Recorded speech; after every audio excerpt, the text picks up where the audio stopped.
Bonjour, nous espérons que vous allez très bien. Nous sommes très heureux de vous retrouver encore une fois dans cette nouvelle vidéo.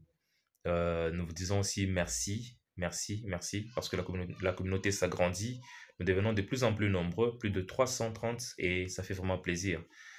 Alors, pour que notre communauté aille encore plus de l'avant et que notre message aille encore beaucoup plus loin, partagez nos vidéos, ça ne vous coûte rien. Partagez nos vidéos, likez, laissez-nous des commentaires.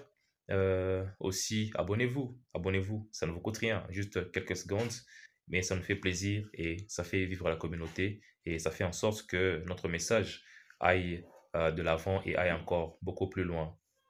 Voilà. Aujourd'hui, c'est juste une petite question qui m'a été posée et j'aimerais partager avec vous. On m'a posé une question de savoir comment ne pas avoir mal à la gorge lorsqu'on chante. Comment ne pas avoir mal à la gorge lorsqu'on chante. Déjà, il y a une chose. Vous ne devez jamais avoir mal à la gorge. Jamais. Vous ne devez jamais avoir mal à la gorge. Pourquoi? Parce que on ne force pas sur la gorge pour chanter.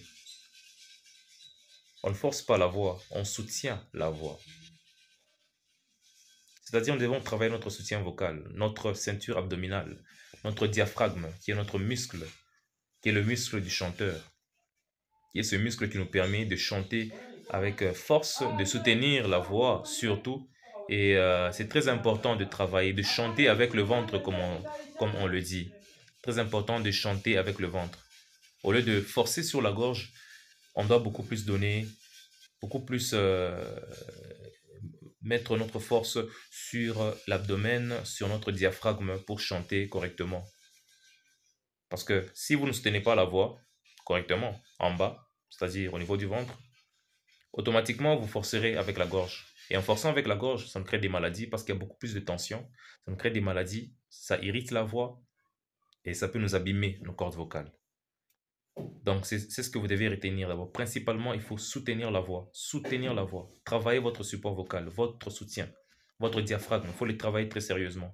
Sinon, vous tomberez toujours dans l'erreur de chanter sur la gorge, de forcer avec la gorge. Chose qu'on ne doit jamais faire.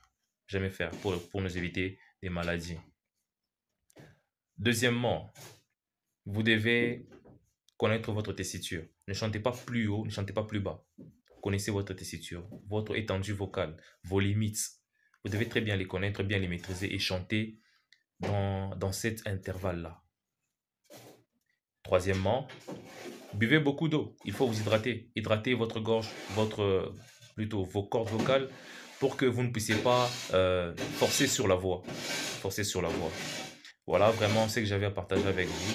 Abonnez-vous au max, laissez des commentaires, likez, partagez surtout et laissez-nous des commentaires. Pour ceux qui veulent bien d'un coaching, nous sommes là, on peut discuter, on peut partager. Il y a notre numéro dans la description de la vidéo. On peut discuter, on peut partager, on peut parler, on peut travailler ensemble. Il suffira simplement de nous faire signe, de nous écrire, de nous faire signe et ensemble on peut trouver un arrangement. Merci, ciao.